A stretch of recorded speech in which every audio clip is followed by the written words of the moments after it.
Hello, আসসালামু আলাইকুম। Welcome to Shamina's live. তো দেখেন সকাল সকাল আপনাদের সাথে আমি কি শেয়ার করতে চলে এসেছি।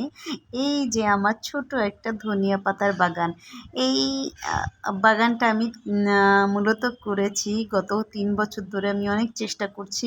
আমার বেলকনিতে যখনই আমি এটা লাগাই তখনই হচ্ছে পাখিতে এসে খেয়ে যায়। এবার মোটামুটি হয়েছে।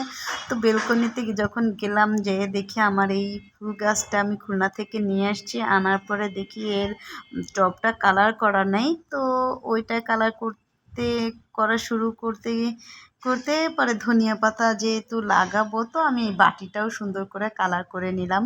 কালার করা হয়ে গেলে আমি ওটা শুকাতে দিব। তারপরের দিন আমি কি করেছি, শুকিয়ে গেলে আমার বাজিগার পাখির খাবারের যে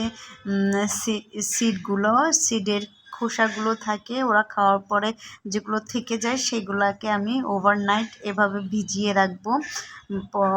ভিজানোর পরের দিন আমি মাটিগুলোকে একদম হাতুড়ি দিয়ে পিটে পিটে গুঁড়া করে নিয়ে আরেকবার ওই সিডের খোসাগুলো ভিজিয়ে নিয়ে ওভারনাইট ভিজিয়ে রাখা ধনিয়াগুলো সুন্দর করে একদম ছিটিয়ে দিব। তার উপর থেকে একদম গুঁড়ো করে রাখা মাটিগুলো আমি ছিটিয়ে দিব।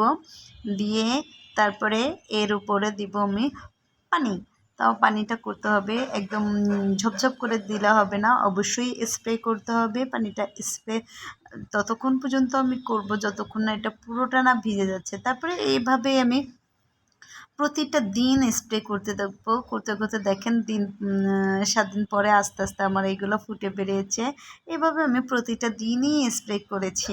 আস্তে আস্তে মাশাআল্লাহ এগুলো বড় হচ্ছে আর আমার মনের একটা অন্যরকম আনন্দ চলে আসছে। যত দেখি ততই মনটা ভরে যাচ্ছে।